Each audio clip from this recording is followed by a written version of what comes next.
So good, so good, so good. Spring styles are at Nordstrom Rack stores now, and they're up to 60% off. Stock up and save on Rag & Bone, Madewell, Vince, All Saints, and more of your favorites. How did I not know Rack has Adidas? Why do we rack? For the hottest deals. Just so many good brands. Join the Nordy Club to unlock exclusive discounts, shop new arrivals first, and more. Plus, buy online and pick up at your favorite Rack store for free. Great brands, great prices. That's why you rack. Are your ad campaigns lighting up the dashboard, but not the pipeline? That's Bullspend, and marketers are calling it out in Dashboard Confessions. My boss asked for results, so I opened my dashboard for the only positive-sounding metric I had: impressions. Cut the bull spend. See revenue, not just reach. LinkedIn delivers the highest return on ad spend of major ad networks. Advertise on LinkedIn. Spend $250 on your first campaign and get a $250 credit. Go to linkedin.com/campaign. Terms and conditions apply. ¿Alguna vez se han preguntado quién es ese ángel misterioso que va a atar a Satanás por 1000 años?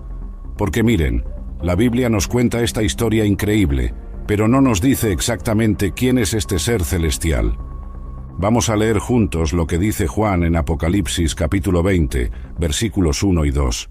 Dice así: Vi a un ángel que descendía del cielo, con la llave del abismo y una gran cadena en la mano. Y prendió al dragón, la serpiente antigua, que es el diablo y Satanás, y lo ató por 1000 años. ¿Se dan cuenta de lo increíble que es esto? Un solo ángel, con autoridad suficiente para atar al mismísimo Satanás. No estamos hablando de cualquier demonio por ahí, sino del príncipe de las tinieblas, el que se rebeló contra Dios en el cielo. La cosa es que Juan no nos dice el nombre de este ángel, simplemente dice: vi a un ángel. Eso ha hecho que muchos estudiosos de la Biblia se pregunten: ¿será Miguel el arcángel? ¿Será Gabriel? ¿O será algún otro ser celestial que todavía no conocemos? Pero antes de meternos en esas teorías, tenemos que entender algo importante. Esta profecía no está ahí de casualidad. Forma parte de una secuencia de eventos que Juan está viendo en visión y que marca el final de los tiempos tal como los conocemos. Fíjense qué interesante. Después de todas las plagas, después de la batalla de Armagedón, después de la caída de Babilonia la Grande, viene este momento donde un ángel desciende del cielo con dos cosas muy específicas: una llave y una cadena. La llave es del abismo, ese lugar misterioso que aparece varias veces en el Apocalipsis. Y la cadena, bueno, esa cadena va a mantener a Satanás atado por un período de 1000 años. 1000 años completos, donde el diablo no va a poder engañar a las naciones. ¿Se imaginan un mundo sin la influencia directa de Satanás? Porque eso es exactamente lo que nos está prometiendo esta profecía. 1000 años de paz, 1000 años donde el mal no va a tener el poder que tiene ahora. Pero aquí viene lo que más me intriga a mí. ¿Por qué Dios no nos dice quién es este ángel? Porque normalmente, cuando se trata de eventos importantes, la Biblia nos da nombres. Conocemos a Miguel, conocemos a Gabriel, conocemos a otros seres celestiales por nombre. Sin embargo, en este caso, es como si Dios quisiera que nos enfocáramos más en la acción que en el actor, más en lo que va a pasar que en quién lo va a hacer.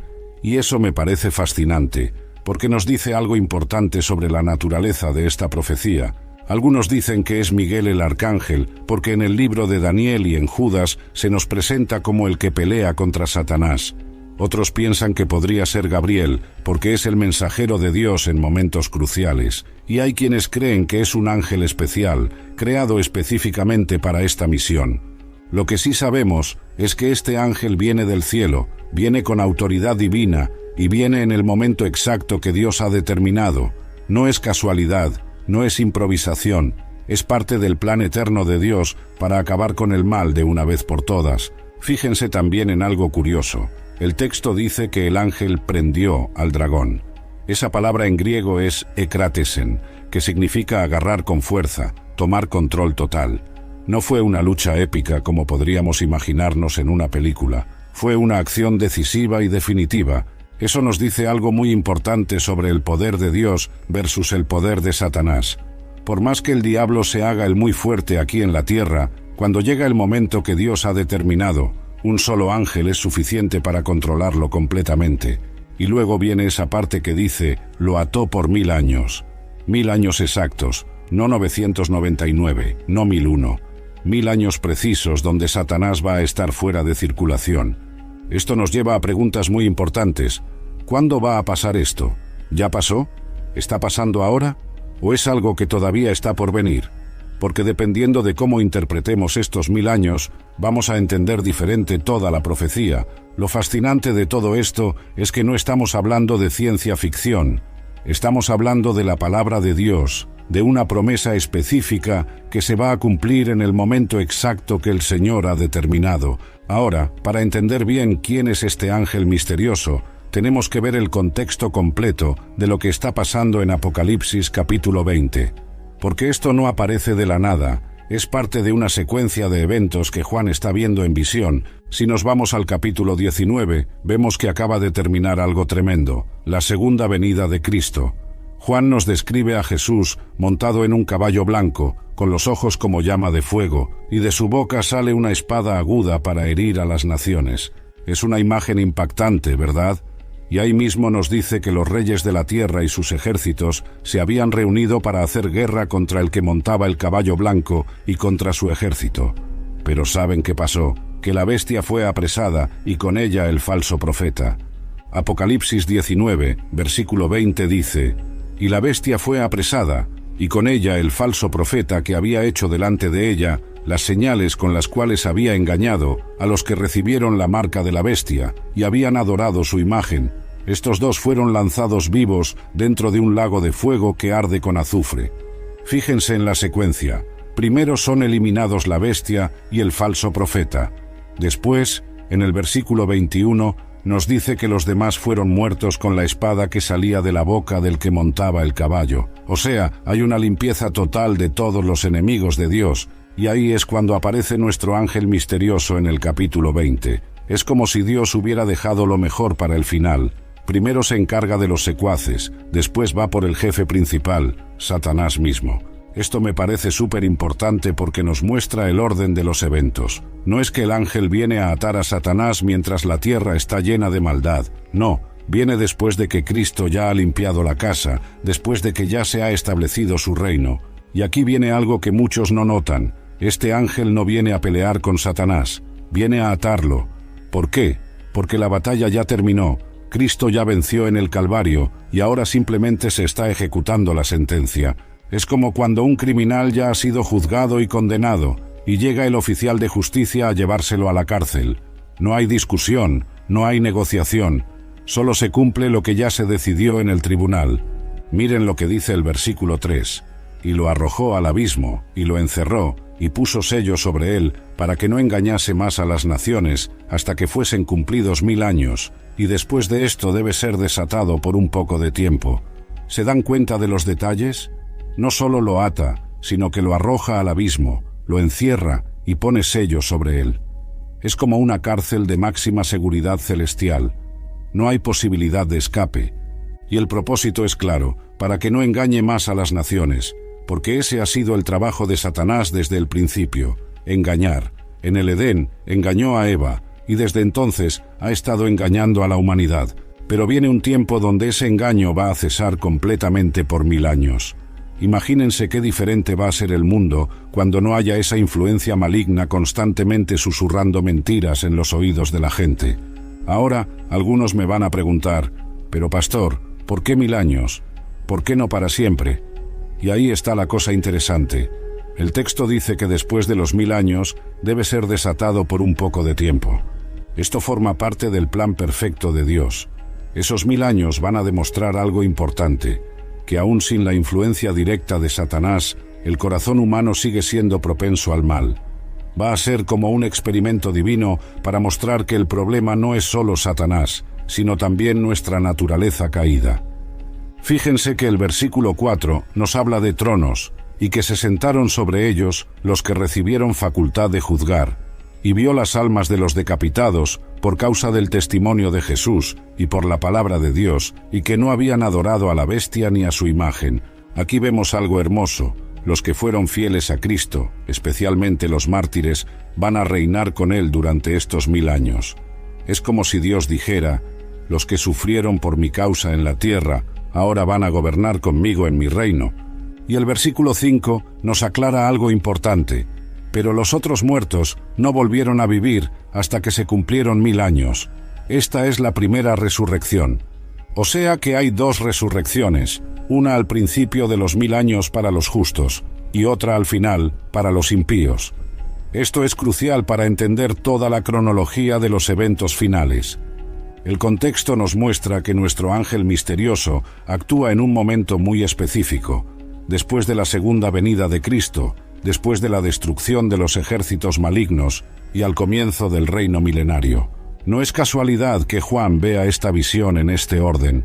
Cada evento tiene su tiempo, cada acción tiene su propósito en el gran plan de Dios. Bueno, mi gente, ahora vamos a meternos en el meollo del asunto. ¿Quién diablos es este ángel que va a atar a Satanás? Porque la Biblia no nos da el nombre, pero sí nos da pistas por todos lados. La primera teoría, y probablemente la más popular, es que se trata de Miguel el Arcángel. Y miren, tiene bastante sentido si analizamos las Escrituras con cuidado. En el libro de Daniel, capítulo 12, versículo 1, se nos dice: «En aquel tiempo se levantará Miguel, el gran príncipe que está de parte de los hijos de tu pueblo, y será tiempo de angustia, cual nunca fue desde que hubo gente hasta entonces». This is a Bose moment. You've been there before. Somebody's apartment, small talk that's going nowhere, plastic cup that's almost empty. It's not great. Then someone hits play on a Bose speaker. Heads nod, feet tap, one person dances, then everyone does. Awkward becomes electric. When Bose sound fills the room, you don't just hear the music, you feel it. Your life deserves music. Your music deserves Bose. Find your perfect product at Bose.com. Lowe's has the brands pros trust to get the job done. You can now shop new Catalyst fencing solutions and save big when you do. 10% off when you buy in bulk. Plus, save $180 on a DeWalt 12-inch dual-bevel sliding compound miter saw. Now just $449. Our best lineup is here at Lowe's. Valid through 5/6 while supplies last. Selection varies by location. Pero en aquel tiempo será libertado tu pueblo, todos los que se hallen escritos en el libro. ¿Se dan cuenta? Miguel es llamado el Gran Príncipe y su trabajo es estar de parte del pueblo de Dios. Además, el contexto habla de un tiempo de angustia como nunca antes hubo, lo que suena muy parecido a la gran tribulación que describe el Apocalipsis. Pero hay más evidencia. En Judas, versículo 9, leemos algo fascinante. Pero cuando el arcángel Miguel contendía con el diablo, disputando con él por el cuerpo de Moisés, no se atrevió a proferir juicio de maldición contra él, sino que dijo: «El Señor te reprenda». Aquí vemos a Miguel directamente enfrentándose con el diablo. No es la primera vez que estos dos se ven las caras. Y algo curioso, aun siendo un arcángel, Miguel no actúa por su propia autoridad, sino que dice: «El Señor te reprenda». Eso nos enseña algo importante sobre el carácter de Miguel. Es poderoso, sí, pero también humilde. Reconoce que su autoridad viene de Dios, no de él mismo. Y eso encaja perfectamente con la imagen del ángel en Apocalipsis 20, que viene del cielo con la autoridad de Dios. En Apocalipsis capítulo 12 también encontramos a Miguel en acción. Los versículos 7 al 9 dicen: «Después hubo una gran batalla en el cielo. Miguel y sus ángeles luchaban contra el dragón. Y luchaba el dragón y sus ángeles, pero no prevalecieron, ni se halló ya lugar para ellos en el cielo. Y fue lanzado fuera el gran dragón, la serpiente antigua, que se llama Diablo y Satanás, el cual engaña al mundo entero. Fue arrojado a la tierra, y sus ángeles fueron arrojados con él». ¿Ven el patrón? Miguel peleando contra el dragón, que es la serpiente antigua, que es el diablo y Satanás. Las mismas palabras que se usan en Apocalipsis 20 para describir a quien va a ser atado por 1000 años. Pero espérense, que aquí hay algo bien interesante. En Apocalipsis 12, Miguel y sus ángeles pelean contra el dragón.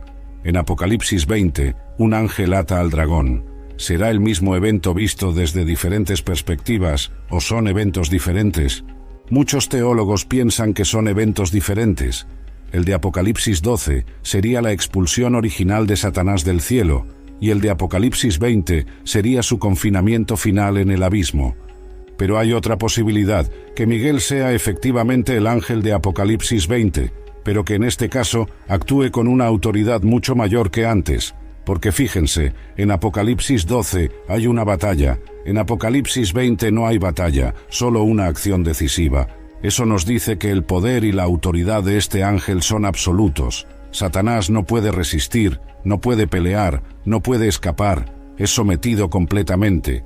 Ahora algunos dirán, pero pastor, ¿y si no es Miguel? ¿Y si es otro ángel? Y miren, esa también es una posibilidad válida. La Biblia nos habla de Gabriel, que es otro arcángel importante. En Lucas 1, versículo 19, Gabriel se presenta diciendo, «Yo soy Gabriel, que estoy delante de Dios, y he sido enviado a hablarte y darte estas buenas nuevas». Gabriel es el mensajero de Dios en momentos cruciales. Fue él quien anunció el nacimiento de Juan el Bautista y de Jesús. Si pensamos en el atado de Satanás como el anuncio del fin definitivo del mal, tendría sentido que fuera Gabriel el encargado. Pero también está la posibilidad de que sea un ángel que no conocemos por nombre, porque hay que recordar que el cielo está lleno de seres celestiales y no todos los conocemos por nombre. En Hebreos 1, versículo 14 se nos pregunta, ¿no son todos espíritus ministradores enviados para servicio a favor de los que serán herederos de la salvación? Esto nos dice que hay muchos ángeles con diferentes ministerios. Podríamos estar hablando de un ángel específicamente designado para esta misión, un ser celestial creado con el propósito único de ejecutar esta sentencia final contra Satanás.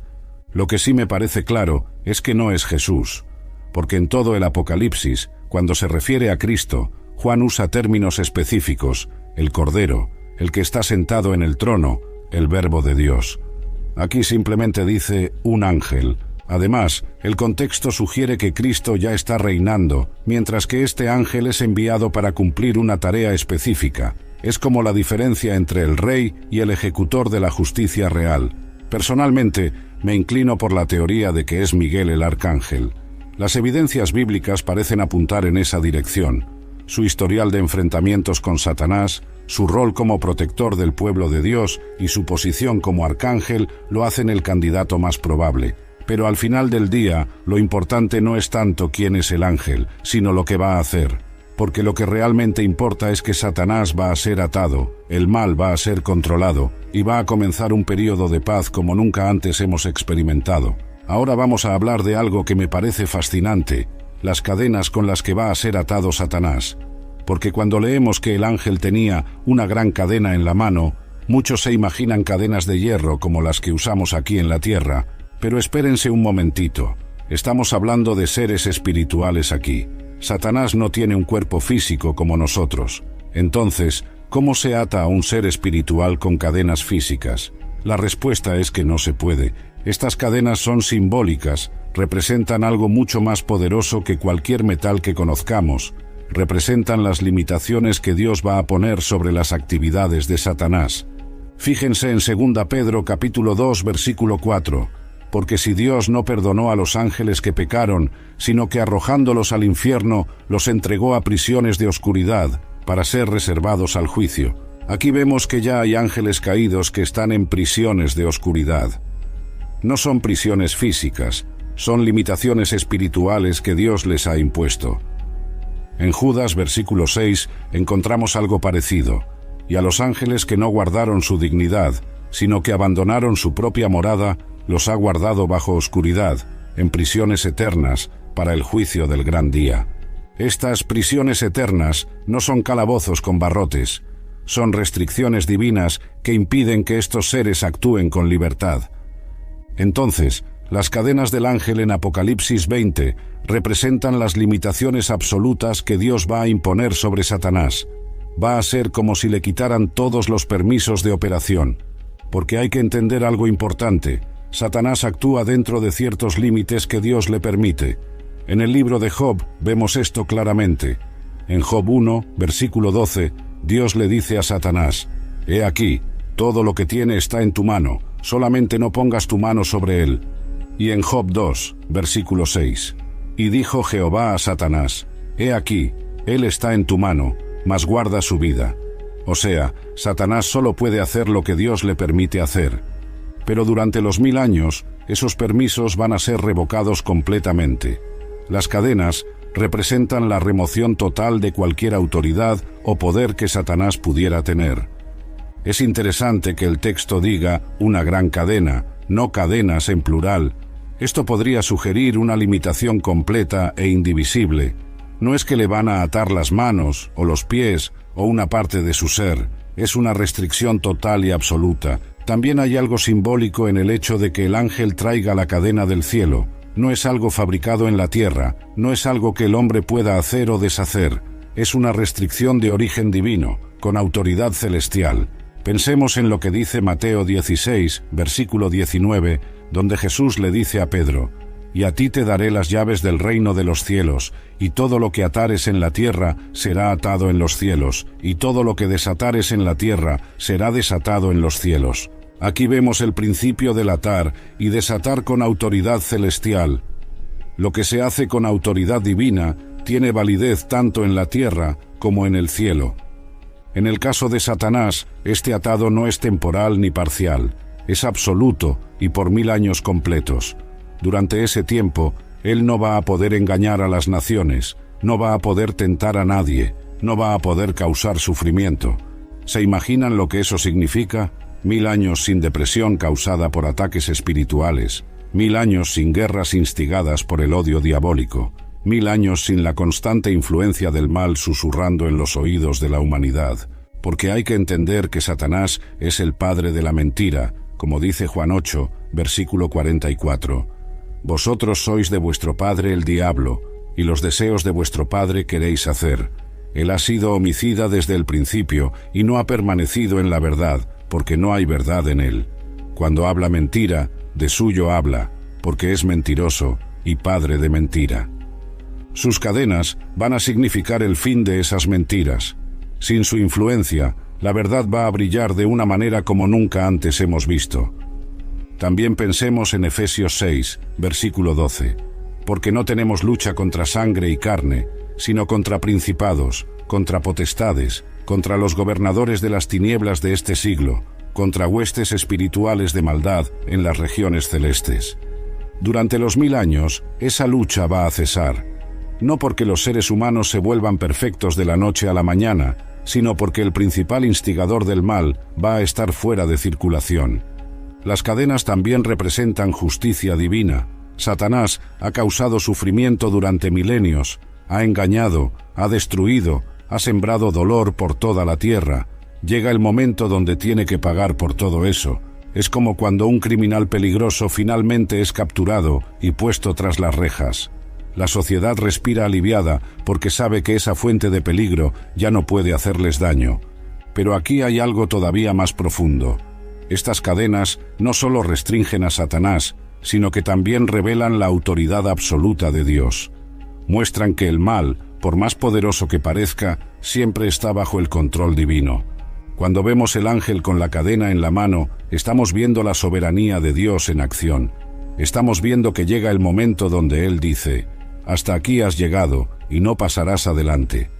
Ahora vamos a meternos en algo que siempre ha causado mucha curiosidad: el abismo sin fondo, donde va a ser encerrado Satanás. Porque el texto dice que el ángel tenía la llave del abismo, y que ahí es donde va a ser arrojado el diablo. ¿Pero qué es exactamente este abismo? ¿Es un lugar físico? ¿Es una dimensión espiritual? ¿Está en el centro de la tierra o en algún lugar del espacio? La palabra griega que se usa aquí es abisos, de donde viene nuestra palabra abismo. Literalmente significa sin fondo, un lugar de profundidad infinita. Pero no estamos hablando de algo físico necesariamente. Este abismo aparece varias veces en el Apocalipsis y cada vez nos da más pistas sobre su naturaleza. En Apocalipsis 9, versículo 1 y 2 leemos: «El quinto ángel tocó la trompeta y vi una estrella que cayó del cielo a la tierra, y se le dio la llave del pozo del abismo, y abrió el pozo del abismo, y subió humo del pozo como humo de un gran horno, y se oscureció el sol y el aire por el humo del pozo». Aquí vemos que es un lugar de donde salen fuerzas malignas cuando es abierto. Es como una prisión para seres espirituales malignos. En Apocalipsis 9, versículo 11, se nos dice: «Y tienen por rey sobre ellos al ángel del abismo, cuyo nombre en hebraico es Abadón y en griego Apolión».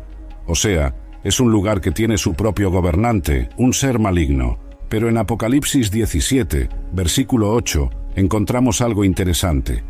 La bestia que has visto era y no es, y está para subir del abismo e ir a perdición. Y los moradores de la tierra, aquellos cuyos nombres no están escritos desde la fundación del mundo en el libro de la vida, se asombrarán viendo la bestia que era y no es, y será. Esto nos dice que el abismo es un lugar de confinamiento temporal. Los seres que están ahí pueden salir cuando Dios lo permite, como parte de su plan profético.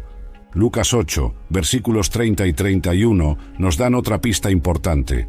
Cuando Jesús está expulsando la legión de demonios del Gadareno, leemos: y le preguntó Jesús diciendo: ¿cuál es tu nombre? Y él dijo: Legión, porque muchos demonios habían entrado en él, y le rogaban que no los mandase al abismo. ¿Se dan cuenta? Los mismos demonios le tenían terror al abismo. Para ellos, ir ahí era lo peor que les podía pasar. Prefirieron entrar en los cerdos antes que ser enviados al abismo. Esto nos dice que el abismo es un lugar de tormento para los seres malignos. No es simplemente un lugar de confinamiento, sino un lugar de sufrimiento. En Romanos 10, versículo 7, Pablo hace una referencia al abismo. O, ¿quién descenderá al abismo? Esto es para hacer subir a Cristo de entre los muertos. Aquí parece asociar el abismo con el lugar de los muertos, pero hay algo muy importante que tenemos que entender. El abismo no es el lago de fuego. Son dos lugares diferentes. En Apocalipsis 20, versículo 10, leemos: y el diablo que los engañaba fue lanzado en el lago de fuego y azufre, donde estaban la bestia y el falso profeta, y serán atormentados día y noche por los siglos de los siglos. O sea, primero Satanás va al abismo por 1000 años, después de eso es liberado por un tiempo corto, y finalmente va al lago de fuego para siempre. El abismo sería como una prisión preventiva, mientras que el lago de fuego sería la prisión definitiva. El abismo es temporal, el lago de fuego es eterno. Pero ¿dónde está ubicado este abismo? Algunos piensan que está en las profundidades de la tierra. Otros creen que es una dimensión espiritual que no tiene ubicación física. Yo me inclino por la segunda opción. Creo que el abismo es una dimensión espiritual, un estado de confinamiento que Dios impone sobre los seres malignos. No está en algún lugar específico, sino que es una condición espiritual. Fíjense que el texto dice que el ángel tiene la llave del abismo. Las llaves representan autoridad y control. Quien tiene la llave controla el acceso. En Apocalipsis 1, versículo 18, Jesús dice: y el que vivo, y estuve muerto, mas he aquí que vivo por los siglos de los siglos, amén, y tengo las llaves de la muerte y del Hades. Jesús tiene las llaves de la muerte y del Hades. Por extensión, Él también controla el abismo. El ángel que va a atar a Satanás actúa con la autoridad de Cristo. También es interesante que el texto diga que va a poner sello sobre él después de encerrarlo en el abismo. En el mundo antiguo, los sellos representaban autoridad oficial. Era como poner un candado que solo la autoridad competente podía abrir. En Daniel 6, versículo 17, cuando Daniel fue echado al foso de los leones, leemos: y fue traída una piedra y puesta sobre la puerta del foso, la cual selló el rey con su anillo y con el anillo de sus príncipes, para que el acuerdo acerca de Daniel no se inmutase. El sello garantizaba que nadie más que la autoridad competente podía abrir lo que estaba cerrado. En el caso de Satanás, el sello divino sobre el abismo garantiza que él no puede salir hasta que Dios lo permita. Es una seguridad absoluta. El abismo, entonces, representa el lugar donde Dios confina a los seres malignos cuando Él decide removerlos de la circulación. Es un lugar de restricción total, donde no pueden ejercer ninguna influencia sobre el mundo. Durante los 1000 años que Satanás esté en el abismo, la tierra va a experimentar un periodo de paz como nunca antes. Sin la influencia del padre de la mentira, la verdad va a prevalecer de una manera extraordinaria. Bueno, mi gente, ahora llegamos a uno de los temas que más debate ha causado en la historia del cristianismo: los 1000 años del reino de Cristo. Porque estos 1000 años de Apocalipsis 20 han dividido a los teólogos durante siglos. Básicamente hay 3 interpretaciones principales de estos 1000 años, y cada una tiene sus defensores apasionados. Vamos a verlas para que ustedes puedan formar su propia opinión. La primera interpretación se llama premilenialismo. Los que creen esto dicen que Jesús va a venir antes de los 1000 años, va a establecer su reino en la tierra y va a reinar literalmente por 1000 años desde Jerusalén. Según esta interpretación, cuando Cristo regrese, va a resucitar a los mártires y a los santos, y ellos van a reinar con él durante 1000 años aquí en la tierra. Satanás va a estar atado durante este período, y al final de los 1000 años va a ser soltado por un tiempo corto, antes del juicio final. Los premilenialistas toman los 1000 años literalmente. Para ellos, son exactamente 1000 años de 365 días cada uno. Y creen que durante este tiempo, la tierra va a ser restaurada a condiciones similares al Edén.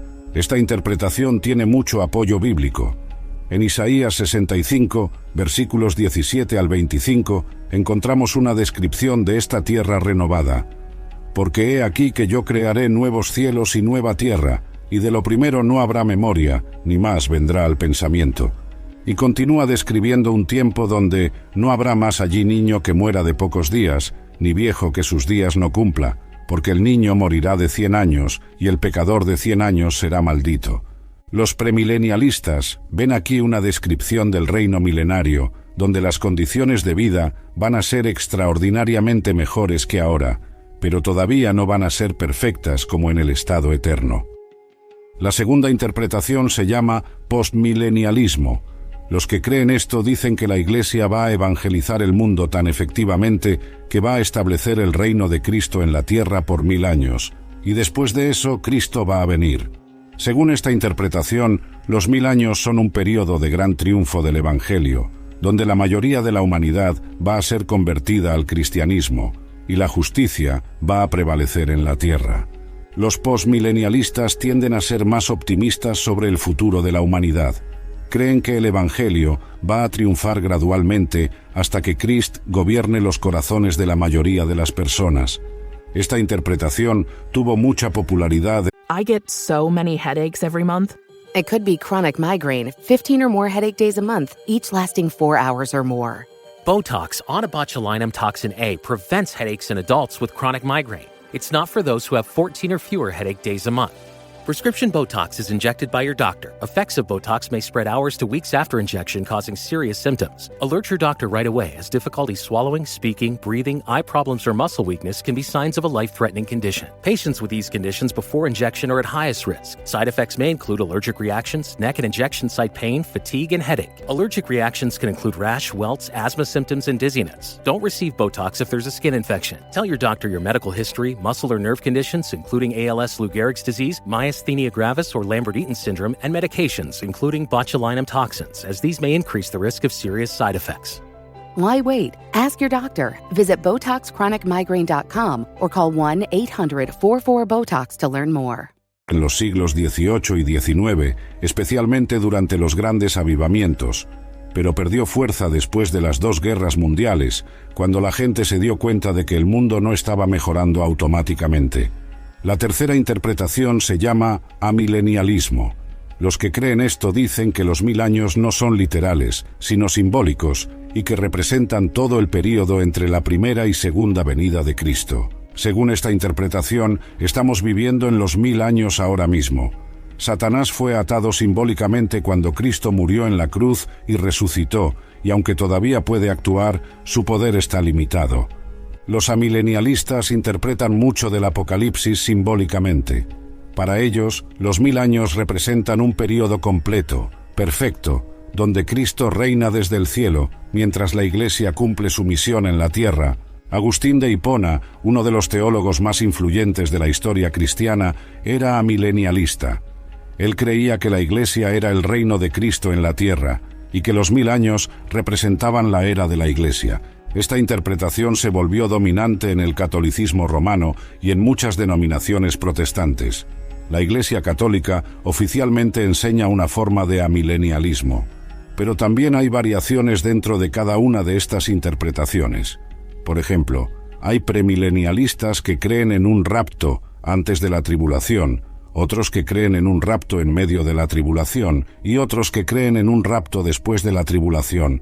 Lo que me parece importante es que todas estas interpretaciones reconocen que Cristo va a reinar que va a haber un periodo de justicia y paz, y que al final Satanás va a ser derrotado definitivamente. Personalmente, me inclino hacia el premilenialismo. Me parece que las profecías sobre el reino de Cristo son demasiado específicas y detalladas para ser solo simbólicas. En Zacarías 14, versículo 9 leemos: «Y Jehová será rey sobre toda la tierra. En aquel día Jehová será uno, y uno su nombre». Esto suena como un reino literal y visible. En Isaías 2, versículos 2 al 4 encontramos: «Acontecerá en lo postrero de los tiempos, que será confirmado el monte de la casa de Jehová como cabeza de los montes, y será exaltado sobre los collados, y correrán a él todas las naciones». Estas profecías hablan de un reino visible, donde las naciones van a venir a Jerusalén para adorar al Señor. Pero también reconozco que los hermanos que piensan diferente tienen buenos argumentos. Y al final del día, lo más importante no es exactamente cuándo o cómo van a ser los 1000 años, sino que vamos a estar con Cristo. Lo que sí está claro es que va a haber un período donde Satanás va a estar atado, donde la justicia va a prevalecer, y donde los que han sido fieles a Cristo van a reinar con Él. Sea cual sea la interpretación correcta, la promesa central permanece. Cristo va a reinar, el mal va a ser derrotado, y los justos van a participar en su reino. Ahora vamos a meternos en un tema que es clave para entender toda la profecía de Apocalipsis 20, las 2 resurrecciones, porque el texto nos habla claramente de que no todos van a resucitar al mismo tiempo. En Apocalipsis 20, versículos 4 al 6 leemos: «Y vi tronos, y se sentaron sobre ellos los que recibieron facultad de juzgar. Y vi las almas de los decapitados por causa del testimonio de Jesús y por la palabra de Dios, los que no habían adorado a la bestia ni a su imagen, y que no recibieron la marca en sus frentes ni en sus manos, y vivieron y reinaron con Cristo 1000 años. Pero los otros muertos no volvieron a vivir hasta que se cumplieron 1000 años. Esta es la primera resurrección. Bienaventurado y santo el que tiene parte en la primera resurrección. La segunda muerte no tiene potestad sobre estos, sino que serán sacerdotes de Dios y de Cristo, y reinarán con Él 1000 años». ¿Se dan cuenta de lo claro que es esto? Hay una primera resurrección al principio de los 1000 años, y una segunda resurrección al final de los 1000 años. La primera resurrección es para los decapitados por causa del testimonio de Jesús y por la palabra de Dios. Pero no se refiere solo a los que fueron literalmente decapitados. Se refiere a todos los que murieron por su fe en Cristo. La palabra griega que se usa aquí, pepelekismenon, literalmente significa los que fueron ejecutados con hacha. Pero en el contexto se refiere a todos los mártires, sin importar cómo murieron. También incluye a los que no habían adorado a la bestia ni a su imagen y que no recibieron la marca en sus frentes ni en sus manos. Estos son los que se mantuvieron fieles durante la gran tribulación. Pero hay más. Aunque este versículo específico habla de los mártires, otras partes de la Biblia nos enseñan que todos los justos van a participar en la primera resurrección. En 1 Tesalonicenses 4, versículos 16 y 17 leemos: «Porque el Señor mismo con voz de mando, con voz de arcángel y con trompeta de Dios, descenderá del cielo, y los muertos en Cristo resucitarán primero. Luego nosotros los que vivimos, los que hayamos quedado, seremos arrebatados juntamente con ellos en las nubes para recibir al Señor en el aire, y así estaremos siempre con el Señor». Aquí vemos que los muertos en Cristo resucitarán primero. No dice solo los mártires, sino todos los que murieron en Cristo. En 1 Corintios 15, versículos 22 y 23, Pablo explica: «Porque así como en Adán todos mueren, también en Cristo todos serán vivificados, pero cada uno en su debido orden, Cristo, las primicias, luego los que son de Cristo, en su venida». Cada uno en su debido orden nos habla de un orden específico en las resurrecciones. Cristo fue las primicias, después vienen los que son de Cristo en su venida. Y en Juan 5, versículos 28 y 29, Jesús mismo nos enseña sobre las 2 resurrecciones. «No os maravilléis de esto, porque vendrá hora cuando todos los que están en los sepulcros oirán su voz, y los que hicieron lo bueno saldrán a resurrección de vida, mas los que hicieron lo malo a resurrección de condenación». Resurrección de vida y resurrección de condenación son las 2 resurrecciones de Apocalipsis 20. La primera resurrección es llamada resurrección de vida, porque los que participan en ella van a vivir y reinar con Cristo. El versículo dice que son bienaventurados y santos. Y algo muy importante, la segunda muerte no tiene potestad sobre estos. ¿Qué es la segunda muerte? Apocalipsis 20, versículo 14 nos dice: «Y la muerte y el Hades fueron lanzados al lago de fuego». Esta es la muerte segunda. O sea, los que participan en la primera resurrección ya no pueden sufrir la muerte segunda, que es la separación eterna de Dios. Tienen vida eterna garantizada. Pero los que no participan en la primera resurrección van a seguir muertos durante los 1000 años. Los otros muertos no volvieron a vivir hasta que se cumplieron 1000 años. Estos son los impíos, los que rechazaron a Cristo, los que vivieron en rebelión contra Dios. Van a permanecer en sus tumbas durante todo el reino milenario. ¿Se imaginan lo que esto significa? Durante 1000 años, solo van a estar vivos en la tierra los justos que resucitaron y los que estaban vivos cuando Cristo vino. No va a haber impíos causando problemas. Pero al final de los 1000 años va a ocurrir la segunda resurrección. Todos los impíos de todas las edades van a ser resucitados para el juicio final. En Apocalipsis 20, versículos 11 al 15, leemos sobre este juicio. «Y vi un gran trono blanco, y al que estaba sentado en él, de delante del cual huyeron la tierra y el cielo, y ningún lugar se encontró para ellos. Y vi a los muertos, grandes y pequeños, de pie ante Dios. Y los libros fueron abiertos, y otro libro fue abierto, el cual es el libro de la vida. Y fueron juzgados los muertos por las cosas que estaban escritas en los libros, según sus obras. Esta es la segunda resurrección. Todos los muertos impíos van a ser resucitados para enfrentar el juicio final. Pero hay algo interesante aquí. ¿Por qué Dios va a resucitar a los impíos si ya sabe que van a ser condenados? Porque Dios es justo, y cada persona tiene derecho a un juicio individual y personal. Durante sus vidas en la tierra, muchos impíos pudieron haber dicho: «Si yo hubiera tenido las oportunidades que tuvieron otros, yo también habría sido diferente». En el juicio final, Dios va a demostrar que cada persona tuvo suficientes oportunidades para escoger el bien. También los 1000 años del reino van a servir como una demostración de lo que hubiera sido posible si la humanidad hubiera escogido obedecer a Dios desde el principio. Las dos resurrecciones también nos enseñan sobre la justicia perfecta de Dios. No todos van al mismo destino, porque no todos tomaron las mismas decisiones. Los que escogieron a Cristo van a la primera resurrección y a la vida eterna. Los que lo rechazaron van a la segunda resurrección y al juicio. Esto nos debería motivar a asegurarnos de que vamos a participar en la primera resurrección, porque la diferencia entre las dos es la diferencia entre la vida eterna y la muerte eterna. Llegamos a una de las partes más dramáticas de toda la profecía: la liberación de Satanás. Struggling with weight loss? Prolon's 5-day fasting mimicking diet is a clinically developed nutrition program designed to promote fat loss while protecting lean body mass. Developed at USC's Longevity Institute, it assists the body in entering a fasting-like state that helps reset metabolism and target visceral fat. In just 5 days, Prolon offers a science-backed approach to weight loss without extreme restriction or guesswork. Get 15% off plus a $40 bonus gift when you subscribe at prolonlife.com/now. Después de los 1000 años y la batalla final llamada Gog y Magog. Porque después de 1000 años de paz, va a ocurrir algo que muchos encuentran difícil de entender. Apocalipsis 20, versículos 7 al 9 nos dice: «Cuando los 1000 años se cumplan, Satanás será suelto de su prisión y saldrá a engañar a las naciones que están en los 4 ángulos de la tierra, a Gog y a Magog, a fin de reunirlos para la batalla, el número de los cuales es como la arena del mar.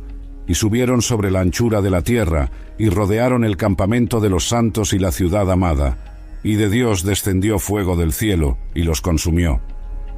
Espérense un momento.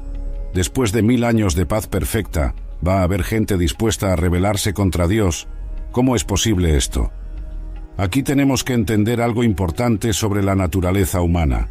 Los 1000 años van a demostrar que el problema del mal no es solo Satanás. El problema también está en el corazón humano caído. Durante los 1000 años van a nacer nuevas generaciones. Los que van a reinar con Cristo van a tener cuerpos glorificados e inmortales, Pero aparentemente va a haber también personas con cuerpos mortales que van a tener hijos. Estas nuevas generaciones van a crecer en un mundo perfecto, sin la influencia directa de Satanás, con Cristo reinando visiblemente. Van a tener todas las ventajas que Adán y Eva tuvieron en el Edén, y más. Pero cuando Satanás sea liberado al final de los 1000 años, va a encontrar corazones dispuestos a escucharlo. Esto va a demostrar que aún en las mejores condiciones posibles, hay quienes van a escoger la rebelión. Los nombres Gog y Magog vienen del libro de Ezequiel, capítulos 38 y 39. Allí Gog es un príncipe de la tierra de Magog que va a atacar a Israel en los últimos días. Pero en Apocalipsis, Gog y Magog representan a todas las naciones rebeldes, no solo a una específica. Es como si Juan tomara esos nombres simbólicamente para representar la oposición final contra Dios. El número de los rebeldes es como la arena del mar. Después de 1000 años de paz, va a haber multitudes dispuestas a seguir a Satanás en una última rebelión. Esto nos enseña algo profundo sobre la naturaleza del mal. No es solo ignorancia o falta de oportunidades. Es una elección deliberada del corazón rebelde. Durante los 1000 años, estas personas van a haber visto la justicia perfecta de Cristo. Van a haber experimentado paz, prosperidad y bendición como nunca antes. Van a haber tenido acceso directo a la verdad sin la interferencia del engaño satánico. Y sin embargo, cuando se les presente la opción, van a escoger la rebelión. Van a preferir la mentira de Satanás por encima de la verdad de Cristo. ¿Qué les va a prometer Satanás? Probablemente las mismas mentiras de siempre, que pueden ser como Dios, que no necesitan someterse a la autoridad divina, que pueden crear su propio sistema mejor que el de Dios. La batalla que se describe es rápida y decisiva. No hay una guerra prolongada. Los rebeldes van a rodear el campamento de los santos y la ciudad amada, pero antes de que puedan atacar, de Dios descendió fuego del cielo y los consumió. Es interesante que el texto diga campamento de los santos y ciudad amada.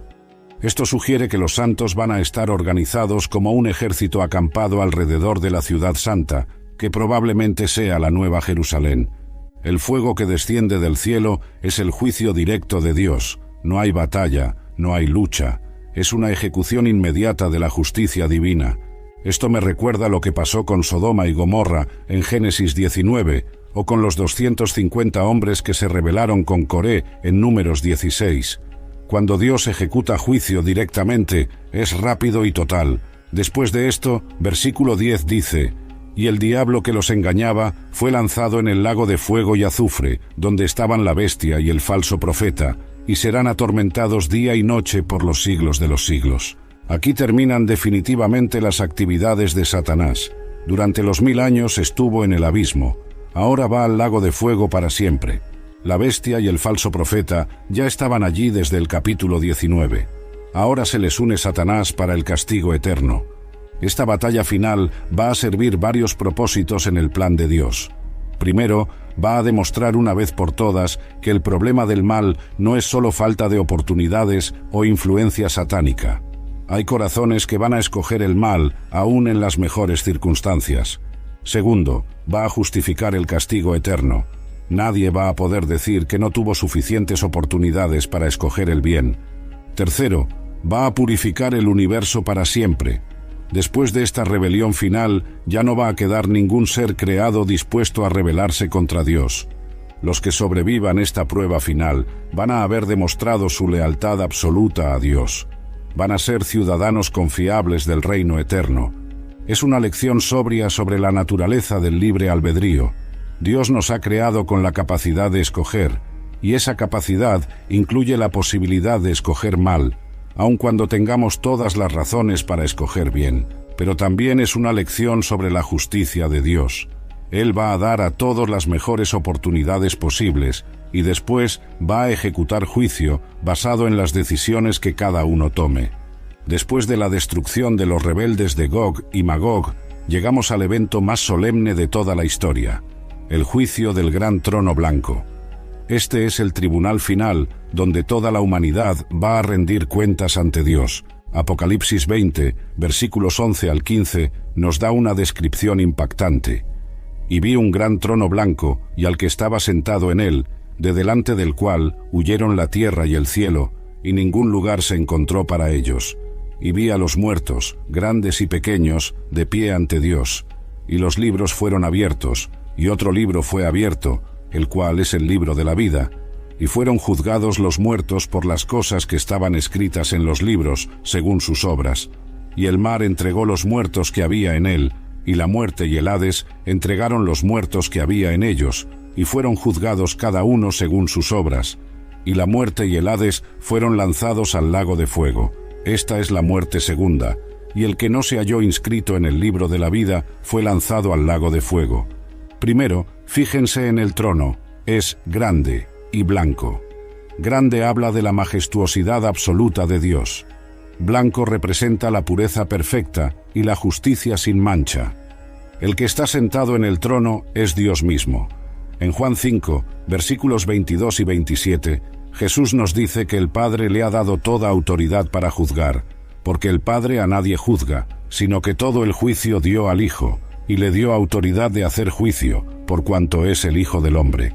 Así que aunque es el trono de Dios Padre, es Jesús quien va a ejercer el juicio como representante de la divinidad.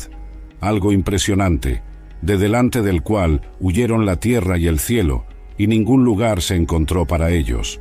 La presencia de Dios en juicio va a ser tan intensa que el universo físico actual va a desaparecer. Esto se conecta con lo que Pedro dice en 2 Pedro 3, versículos 10 al 12.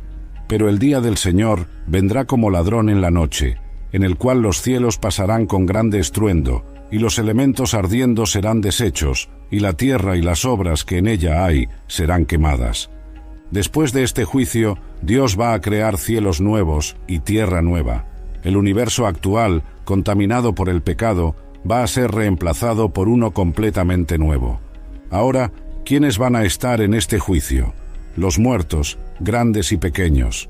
Esto se refiere a todos los impíos de todas las edades que van a ser resucitados para este momento. Grandes y pequeños significa que no va a haber distinción de clase social, raza, nacionalidad o posición. Reyes y mendigos, ricos y pobres, famosos y desconocidos, todos van a estar allí por igual. Los libros que van a ser abiertos contienen el registro completo de la vida de cada persona. Cada pensamiento, cada palabra, cada acción va a estar registrada ahí. En Eclesiastés 12, versículo 14 leemos: porque Dios traerá toda obra a juicio, juntamente con toda cosa encubierta, sea buena o sea mala. Nada va a quedar oculto, y también va a ser abierto el libro de la vida. Este libro contiene los nombres de todos los que han aceptado a Cristo como su Salvador. El juicio va a ser según sus obras. Esto no significa que las personas se salvan por obras, sino que las obras son la evidencia de lo que realmente hay en el corazón.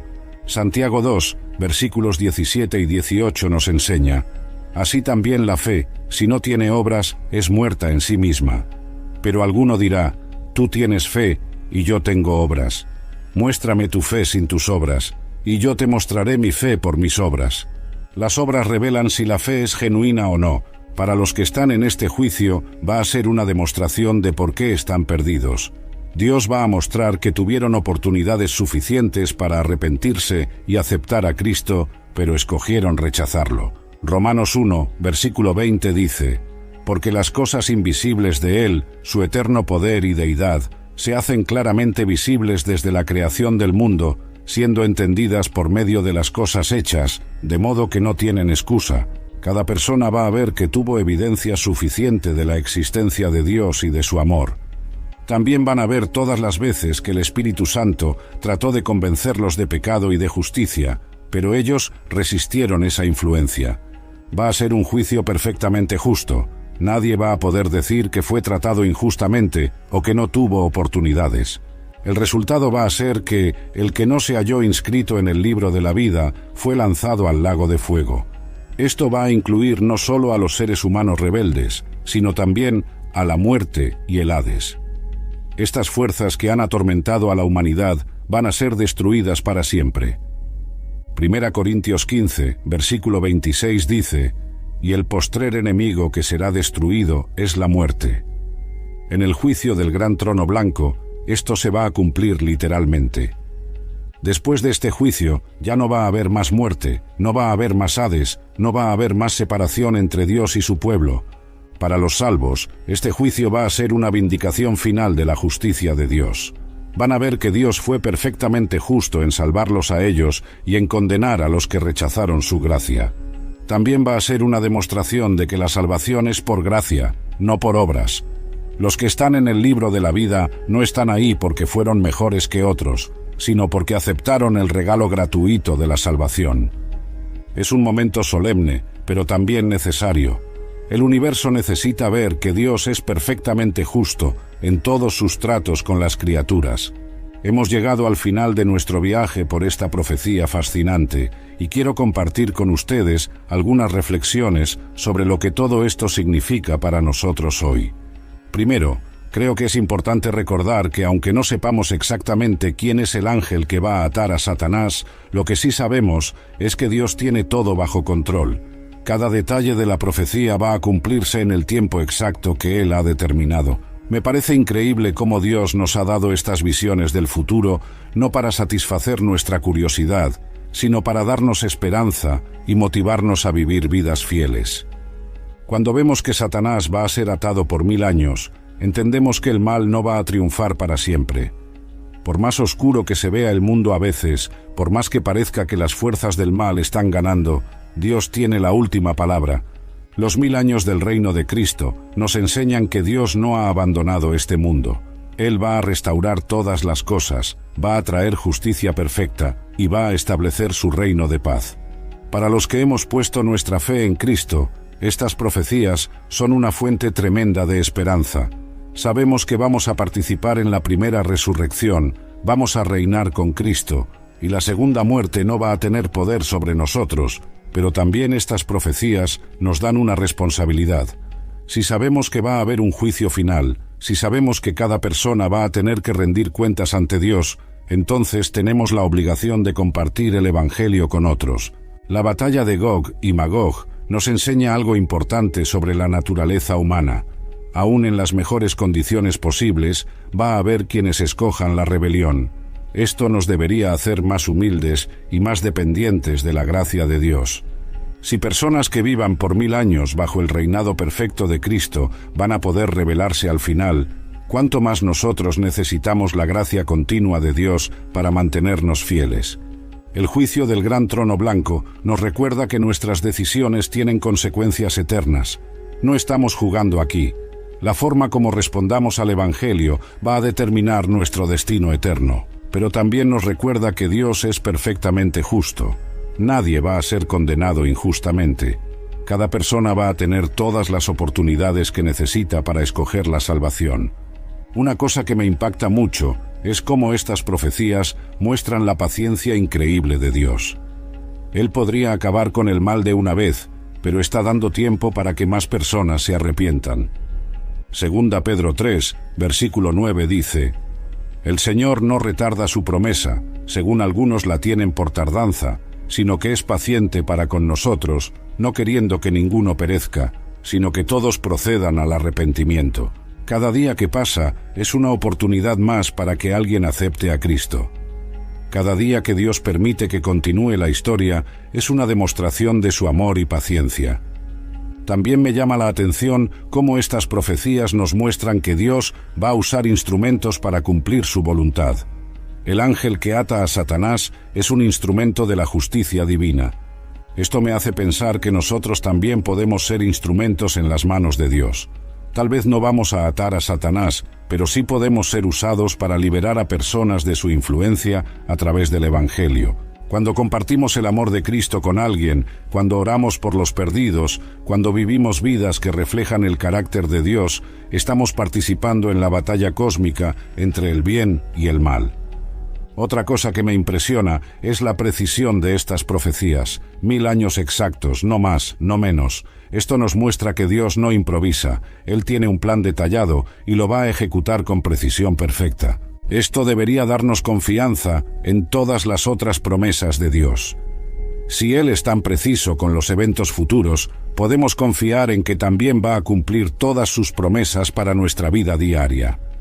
Al final, lo que más me emociona de toda esta profecía es que nos muestra que va a llegar el día cuando ya no va a haber más llanto, no va a haber más dolor, no va a haber más muerte. Apocalipsis 21, versículos 3 y 4 nos promete: «Y oí una gran voz del cielo que decía: He aquí el tabernáculo de Dios con los hombres, y Él morará con ellos, y ellos serán su pueblo, y Dios mismo estará con ellos como su Dios. Enjugará Dios toda lágrima de los ojos de ellos, y ya no habrá muerte, ni habrá más llanto, ni clamor, ni dolor, porque las primeras cosas pasaron». Esa es la esperanza que estas profecías nos dan.